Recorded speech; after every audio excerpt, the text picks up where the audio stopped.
I'm going to introduce to you this panel with a lot of anticipation. It's being moderated by Patrick Cozzi.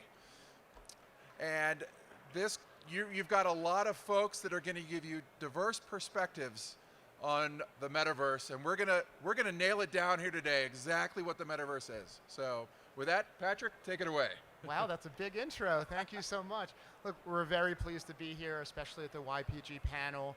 We had a great panel on the metaverse at the last GEOINT, but a lot has happened in the metaverse since then. I think we've seen, for example, Facebook, one of the largest companies in the world, renamed to Meta because of that level of conviction in the metaverse. We've seen Microsoft announce an acquisition of Activision Blizzard. We've seen Epic Games raise $2 billion from some interesting investors too, the parent company of Lego as well as Sony. So there's a lot of activity in the metaverse, and we're going to try to demystify that today with a great set of panelists. And we're going to learn, how does that apply to GEOINT, and how can GEOINT apply to it, and how can that impact us as YPG? All right, so let's start off with some quick intros. Anthony? We're going to do what do we think of the metaverse during the intro? Oh, yes, we're going to do intros, your organization, what you're doing there, and tell us, what do you think the metaverse is? Yeah, thanks for joining today. My background, I used to be the CTO and the associate director at NGA. These days, I invest in tech companies. What is the metaverse? I think, the usual definition is around a simulated digital or virtual environment that you generally interact with spatially is kind of what I tend to see it as. But I throw out something slightly provocative. I don't know if anyone has read a book called Reality Plus by this philosopher named David Chalmers. Chalmers is a pretty famous analytical philosopher. And he argues in this book that simulations can be real, are real, just as real in many ways, in all ways, in his view, as the real world. And so I think when you start to think about the metaverses in that way, that they're real, this isn't just cyber again, then you can start to think about it differently when you're doing GEOINT. Very cool. Interesting. Danny? Hello, everybody. My name is Danny Williams. I'm a technical account manager at Epic Games on the simulation team. So not on the gaming side, but all very closely tied together at Epic.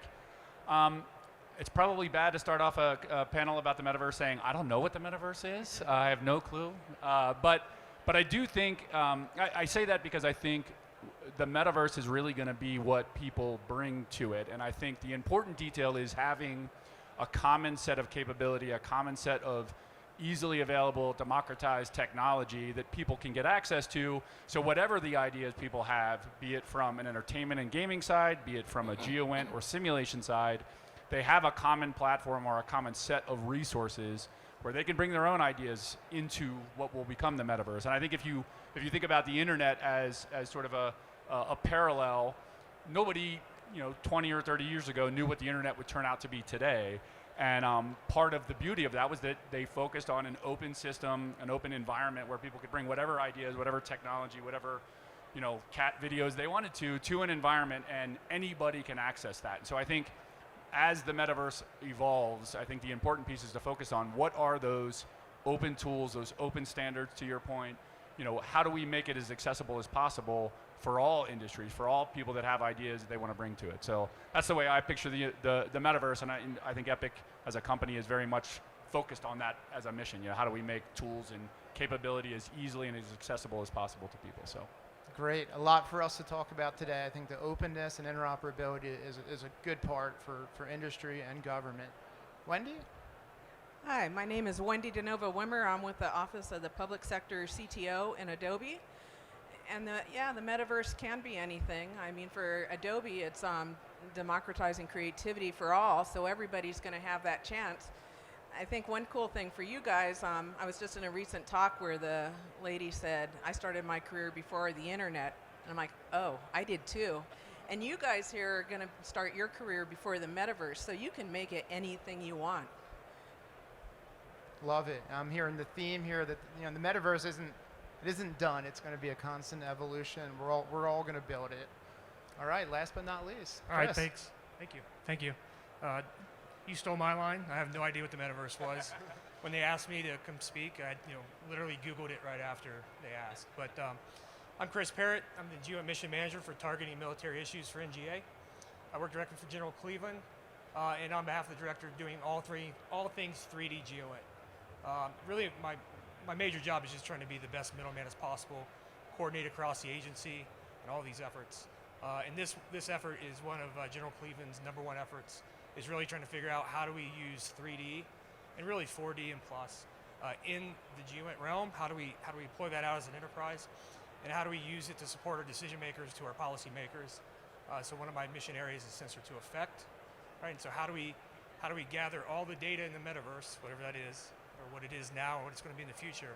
How do we achieve effects using that? And how do we support our decision makers, policy makers? And so I had a list of bullet points, but I'm going to pull Mark Andrus, all right, and call an audible. If you were here at St. Louis, Mark gave a great speech based on a couple beers he had the night before. And I helped him write his speech, or some of the talking points prior to that, and he just threw them away. I'm going to do the same. Had a lot of interactions with YPG members last night, and I got some really candid feedback, which I appreciate. Some of the feedback was it wasn't as engaging. It didn't really help him out in the career. And I thought that was very powerful to hear that. And so as a government, as part of the NGA, I'm kind of here to kind of show, one, we need you to be engaged, because you're going to see through my talking points, we have literally no idea what the metaverse is and how to use it. And so it's kind of ironic for me to be up here trying to tell you what the metaverse is when I'm here to learn about it from you, right? And so I think we're all on the same page here. We're going to have that discussion with everybody today.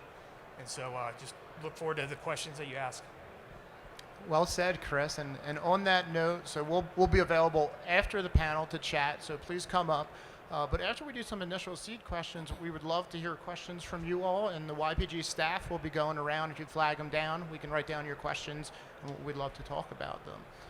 Okay, so to kick things off, I want to go to Danny. And so Danny, coming from Epic Games, we've heard a lot of Metaverse coming from gaming, but the Metaverse it's so much more than gaming, right? It's geospatial. So tell us about the convergence of these technologies and these industries. Yeah, thank you, Patrick.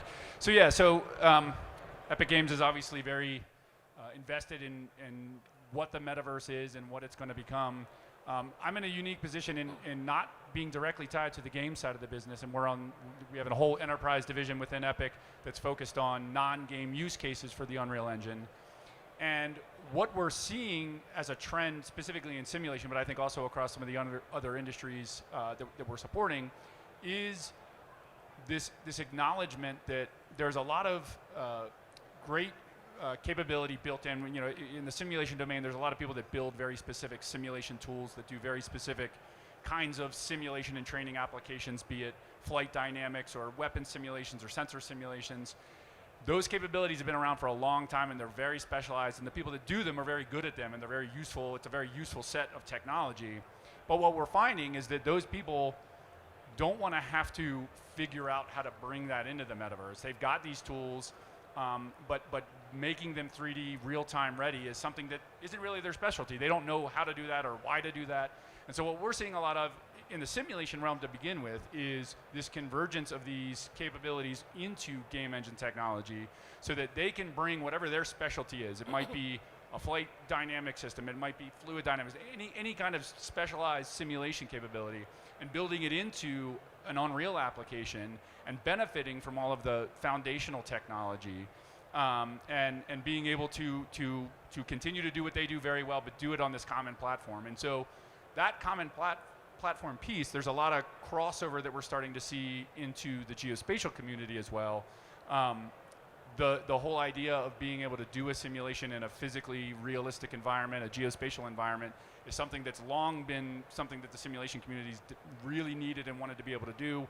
There's countless examples of programs that are going after this currently. The Army One World Terrain program is a great example of that.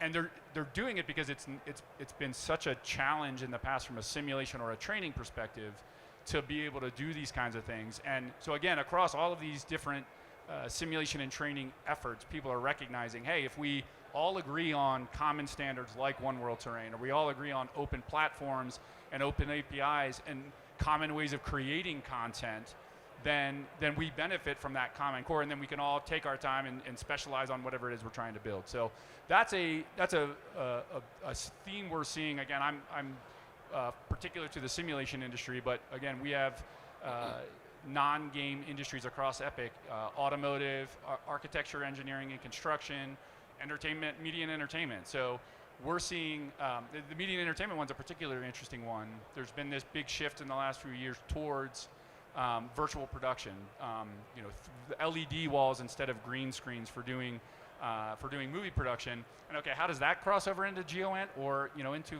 some sort of common platform? Well, a lot of those people want to be able to film a show or a movie or some piece in a geo-specific area. They want to go to downtown New York or San Francisco or Chicago and do their commercial or their movie or their TV show in that environment. So when you've got a common platform that can ingest data in a common standard way, we start to see these convergences across all these different industries that have totally different end use cases, but all using the same platform. So is that the metaverse? I don't know. I think it's sort of the beginning of what the metaverse will become. But I think it's that common element, that common thread of technology and data and content being able to be used across multiple industries that is really the convergence of capability that we're seeing.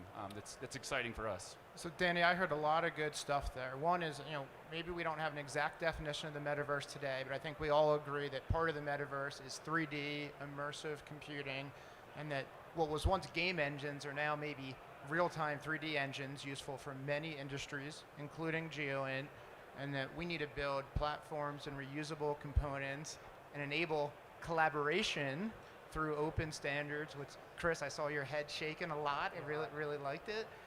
Anyone want to chime in on Danny's comments before we move on? Yeah, I mean, the question is who's gonna do it, right? Who's gonna build these platforms? Is it going to be a single company that's going to have some sort of open platform that others use? It seems unlikely. And so it is going to be more about standards. And then who's going to make the standards? And part of NGA's role as the GEOINT enterprise manager, right, is to help do standards.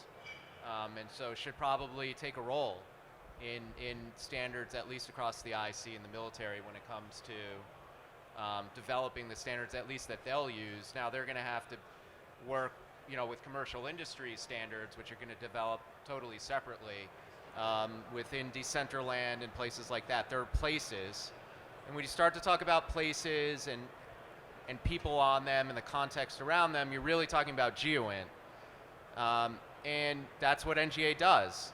And I think it's going to be a big, we'll say, debate between NGA and probably NSA about who is the one that should do intelligence around metaverses and how will that work. And I would say NGA should make the strong case that to really understand metaverses, you need to understand geospatial intelligence. It matters where people are in the metaverse, where things are, where assets are, where people are communicating, and then relating where they are in metaverses to the real world. So where the physical people are versus where they're interacting in the metaverse versus where the assets are that the metaverses are held on, like data centers and so forth. And therefore, I think NGA should build up the capability to do this. We have geospatial analysts, and I imagine a world in which there are geospatial analysts who are essentially specialists in the metaverse and metaverses. I think there are going to be multiple kind of metaverses, and some of these analysts will map the metaverses. We'll need maps of them, who's in them, who controls which areas in them, where people speak different languages in them. All of these things will need to be mapped out. Will be constantly updated maps. NGA should be in charge of that, likely, along with civilian agencies, and there will be intelligence on what's going on in them, and that intelligence should be produced into some sort of analytical products that are pushed up through the system, and so NGA is going to need this expertise. We're going to need to build it up. We're going to need a mission manager for metaverses, I suspect. Not it. Yeah. and we're going to need all that goes along with that. But I think it's going to be worthwhile because I do think this is where a lot of intelligence is going to take place in the future. And it is very different than social media and some other forms of intelligence that have cropped up in the last 10 to 20 years and have sort of been divvied up amongst the other agencies, and this should be NGA's one. Well said. Chris, did you? I was going to say, I agree, not just because we want more, but, Anthony hit on something. I'm glad he went there because I wasn't going to go dark right away. But, the role of intelligence is to, protect the nation, right, from enemies, foreign and domestic. And so as we work on the foundation, as we work to get, the high-res 3D mod and sim data out there, I mean, this symposium is about the foundation, but foundational to that, too, is a lot of the policy, right? And so it's not just about open APIs and data standards and governance. It's also about policies. And when we start talking about, we talk a lot about, 2D maps are the thing of the past. We're talking about 3D maps, really 4D maps, things that are starting to move on those maps. And now we're starting to get into cognitive space, right? And how do we map cognitive space back into the physical and cyber domains so that if we do have to protect the nation against a threat, those threats it's still a very human endeavor, right? As General Clark said. And so we need to know where those humans are, that to either deter them or stop them from threatening the United States. And so I think that's going to be a huge shift in how we look at mapping. Mapping from a hyper-connected, digital world into a physical and cyber world. And we're still trying to grapple with cyber, and really actually even physical, right? We're still trying to map the entire Earth. But I say that because there has to be that policy.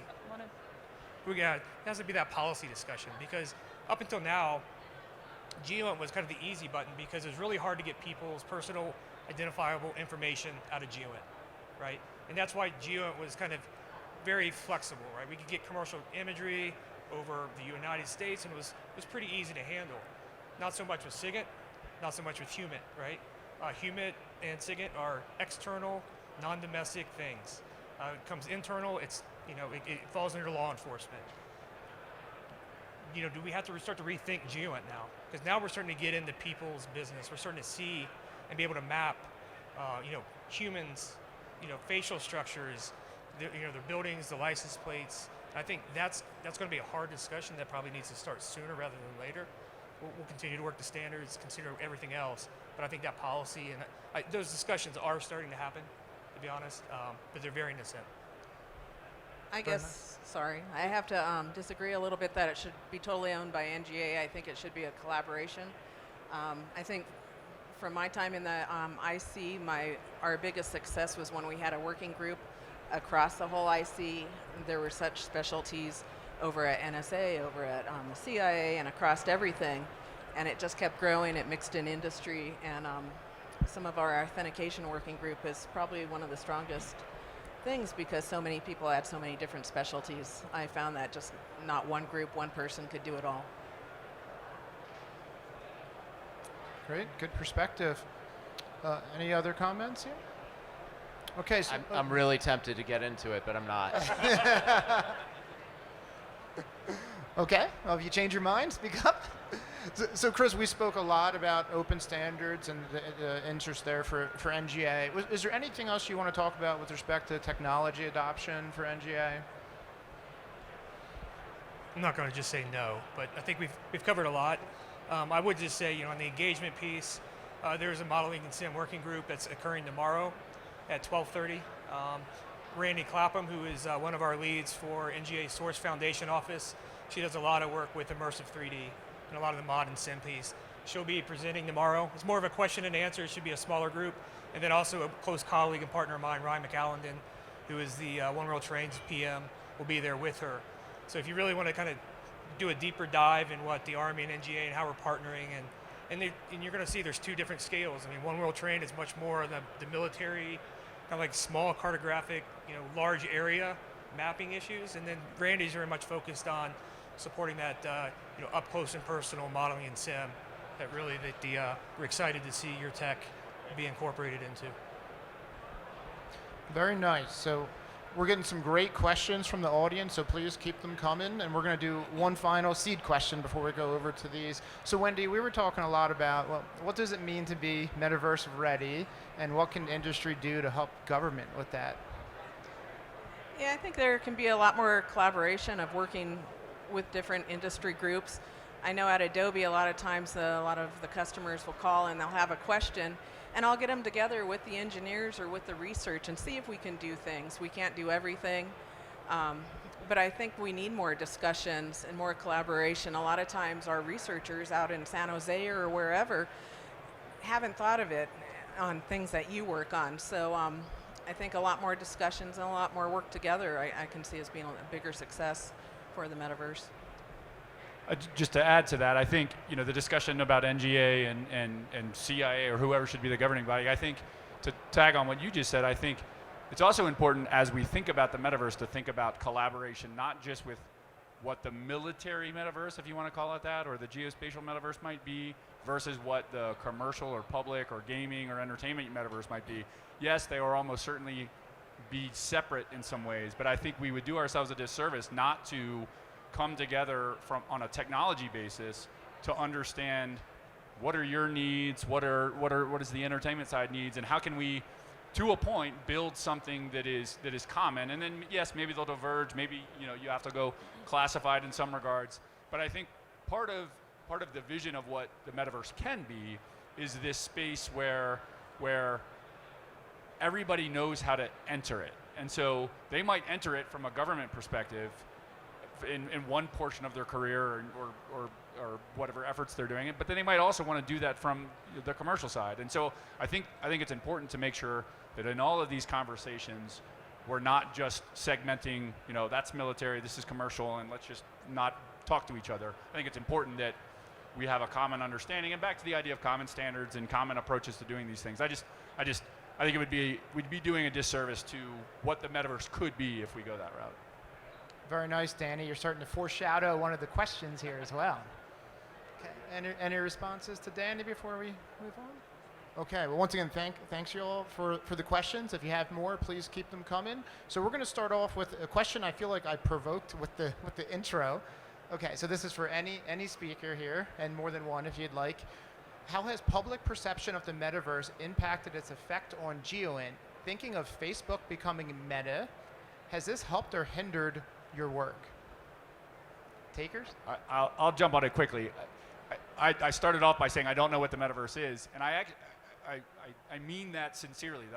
And I don't think anybody does. I think, and I don't think we should be answering. I think the whole meta thing, as an example, went way too far trying to define and say, here's the metaverse. You guys can all come and participate. We've got it all figured out. And I think that's totally the wrong way, because I don't think they're there yet. I don't think anybody's there yet.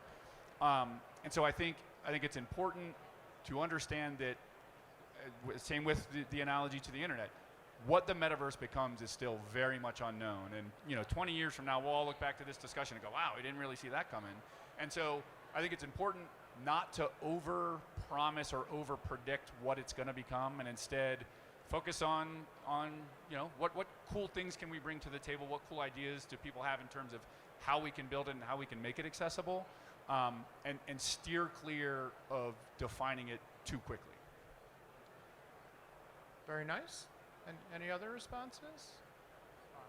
Yeah, so when I think of the metaverse, I think of the evolution of the internet and the media types, right? It was text, then it was images, then it was videos, and now we're starting to see 3D as one of the media types. So, name aside, whether it's metaverse or something else, I think this evolution of computing, is going to happen. And if the name metaverse sticks, I don't know, right?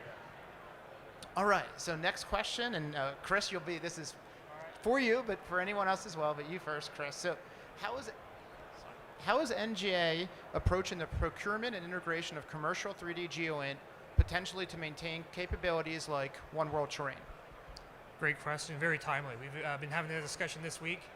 Again, the Army got a really good lead on this, right? The initial was every system that they fielded have to come with a synthetic trainer, right?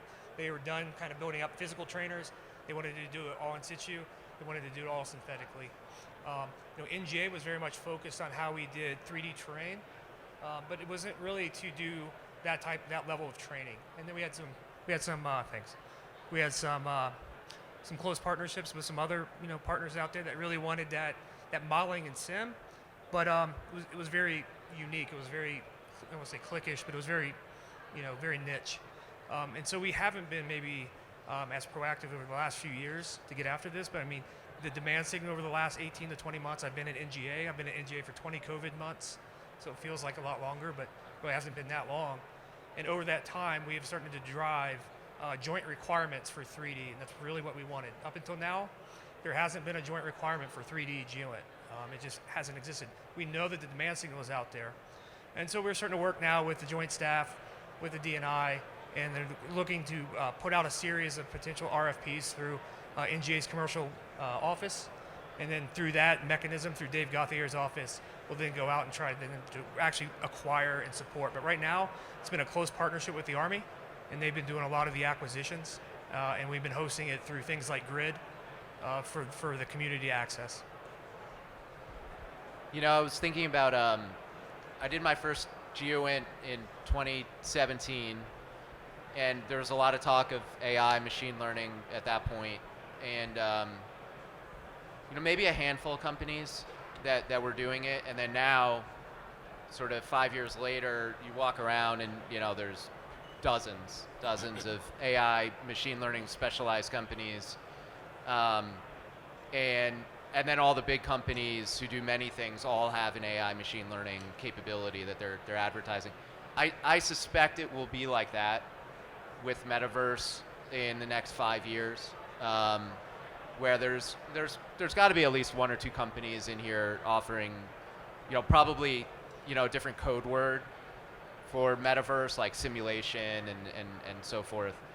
And maybe we drop the word Metaverse or Facebook trademarks it or something, but I suspect there will be a lot of capability, and NGA really kind of needs that, right? They need the capability to pull from, and then at the same time they need to grow the internal capability to even know what to buy. Like NGA 5 years ago had very few people who would even know what to buy in machine learning, and to be able to assess whether it was good technology or just mediocre technology. We're going to need that same sort of capability to build up internally, and then we're going to need the companies to offer it. And so that's sort of a, in a sense, a challenge to the audience, is to kind of come around in the next few years with something that the agency can buy.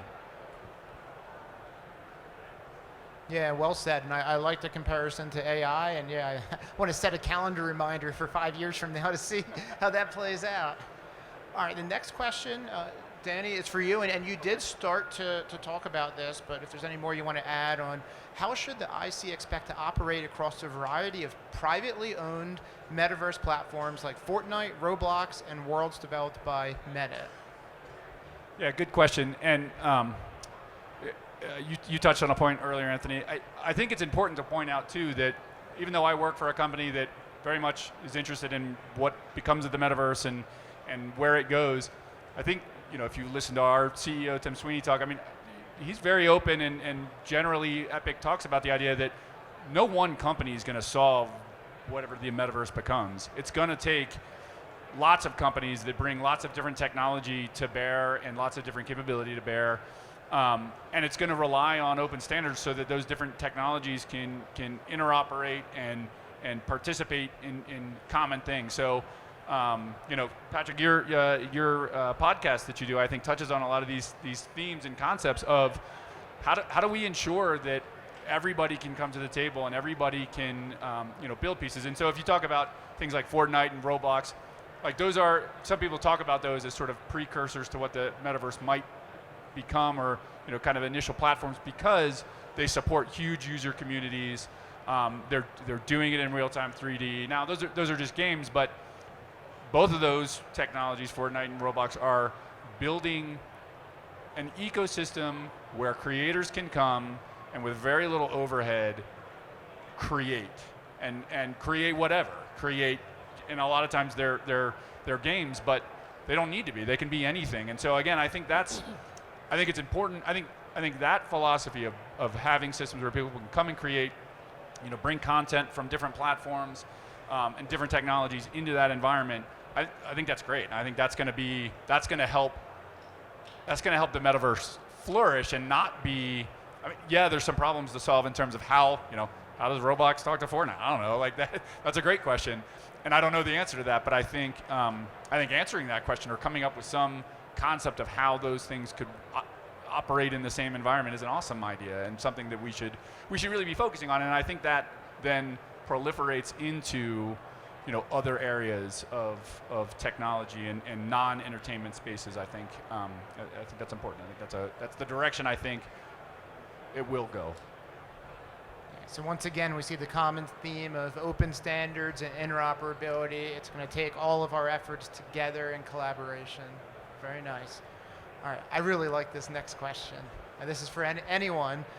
How is the metaverse different than previous attempts of immersive worlds? And then in parentheses, looking at you, Second Life.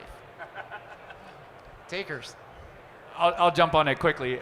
Again, I think Second Life is an awesome example of a very closed system that wasn't really designed to make it easy to enter and easy to create in and easy to bring content to. It did some of those things, but it was very limited in its scope, and so I think the primary focus has to be on those core principles of an open environment that is flexible, customizable. You can bring any kind of data into. I mean, it could be geospatial data, it could be simulation. Like that open environment is what I think was missing from some of those early attempts at things like the metaverse. Cool. Wendy? I guess I see there's probably going to be a lot of attempts and we fail, but we learn from each of them and we keep building on it. It might take 5 years, 10 years to get what we want, and it'll still continue to improve. Yeah, that's an excellent point. And again, back to the point about meta. They've said we've solved the metaverse problem, but I'm not sure that that's right. I think, it'll be something, but I think you're right. There's going to be iterations on that.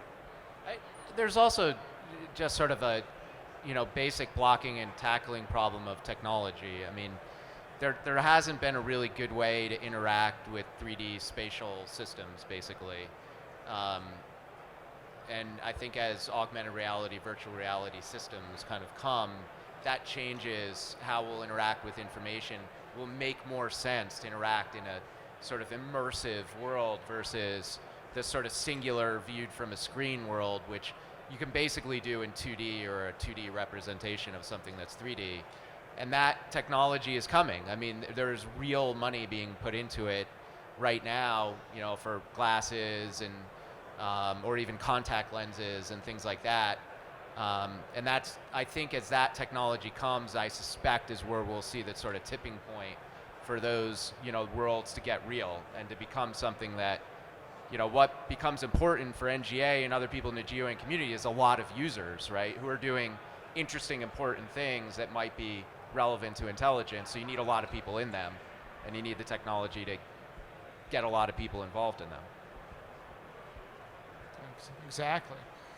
Okay, we have one last question from the audience. I'm embarrassed that we didn't cover this earlier, and maybe for Anthony or Chris, it would be good if one of you want to start this one off. This is, what are some of the use cases for GEOINT in the metaverse?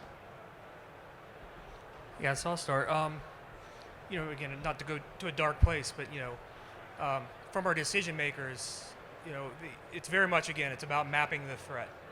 And we need to be able to do that in a way, and I think we all see a lot of opportunities and benefits from giving them an immersive environment to really visualize the threat at differing scales. And so, that's something we're working towards. But from a true intelligence standpoint of just kind of getting out, and how do you even start to assess the boundaries? Like you mentioned earlier, what is real? Like that to me, we're already battling with disinformation on our handheld devices, right? And it just starts to splinter our society because you get all these different sources of news feeds into your handheld device. But then when we get into the metaverse, I think one of the things that kind of worries me is, again, what is real? Are we going to source everything that we see in this 3D immersive world? And probably, maybe not, maybe we do. But from an intelligence perspective now, when we start to look at how do we counter biases, how do we get in and really figure out, okay, this is real, this is probably misinformation, need to kind of hide that. I think, I think that's a challenge, right? And that's something that I'm kind of worried about, and just the boundaries again. We talked about, we don't want to, the GOTUS talked this morning about, the authoritative boundaries, how the State Department, owns those, that's got a lot of legal implications and how we operate. Are we going to have to apply that to the metaverse as we go through? So I think those are some things that we're thinking through at NGA, and pass it over to Tony.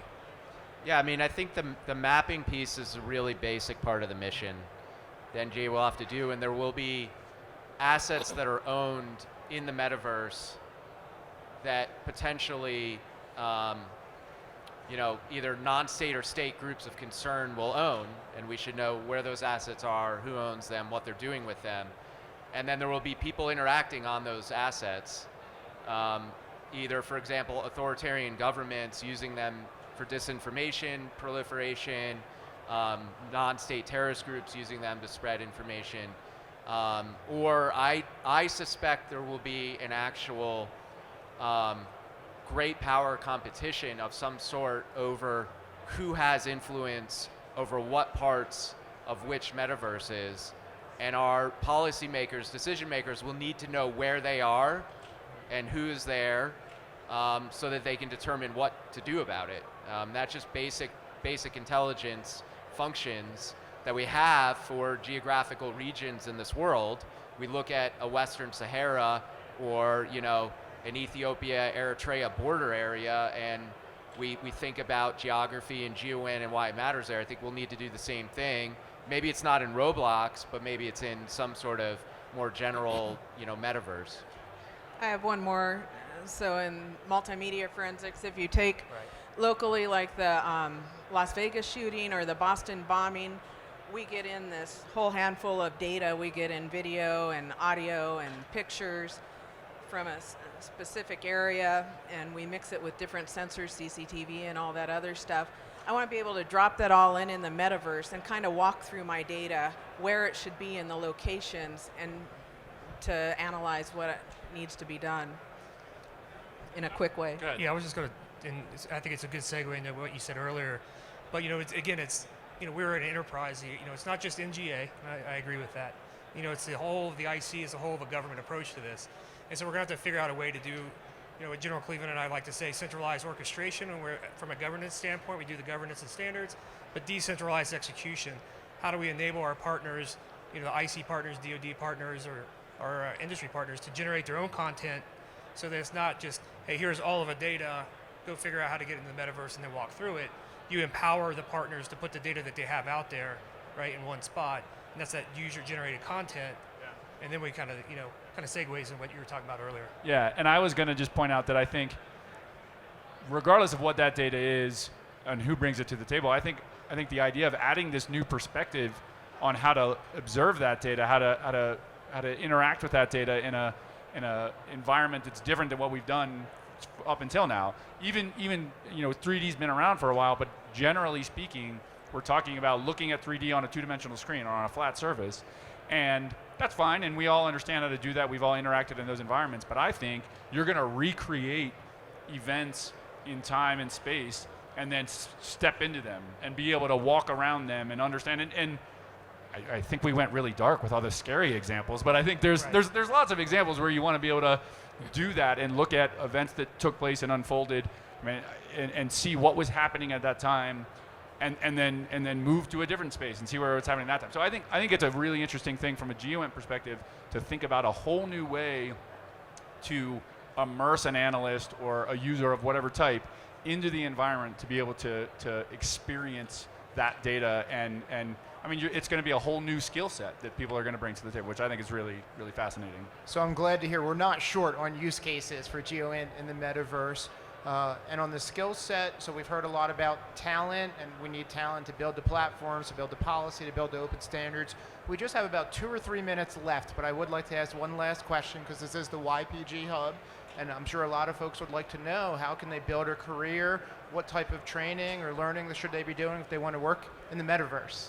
Anyone want to go first? I'll start quickly. I can say from one of the biggest challenges we at Epic have is customers that want to use our software that don't have enough people that know the software. I mean, it's across all of our industries. It's simulation, it's games, it's media and entertainment. People with the skill set to understand how to build virtual environments, how to do all the detailed things. So So, and I think that'll hold true not just in our space, but also in NGA type spaces and GEOINT type spaces, understanding how to use that technology. Right now, it's not that easy to use, so you do need to have some specialized skill sets. Like, we're moving towards it being easier to use, and that will make the metaverse better and easier to enter, but we need smart people to come to the table to help figure out how to make it easier, how to make it better. And so we see a huge need for that kind of talent from a 3D graphics perspective, from a computer programming perspective. So if you're interested in any of those technologies or any of those areas, I highly encourage you to go after them. Yeah, I would just, go ahead. Go ahead. I was just going to say, yeah, jump into it, even if the technology is difficult now. I remember at the beginning when I started 3D animation, everything was difficult in the software, and you can do it like, you can paint on sides of models like Photoshop now. It's crazy. Yeah, I was just saying, when I graduated Ohio State as a computer engineer in '98, I would not be here today if I didn't kind of take a chance and get outside of the normal software development and serve the country with the Army, then through NGA. And so I think, kind of taking the risk and having those, those technical skills, and that's why we just keep beating it. We need that STEM workforce, but we also need them to help support, the government and serve the nation. So if anybody is interested, I can meet you at the bar, probably, or we could go to the NGA booth and we can sit down and talk more about how we can get you on board with NGA, and it just get you interested in government service, because we absolutely do need people. Because again, we talked earlier. When I graduated, it was we were theorizing about wireless, repeaters in the corners of rooms, and that was in '98. Look how far we've come, and nobody would have guessed it. So.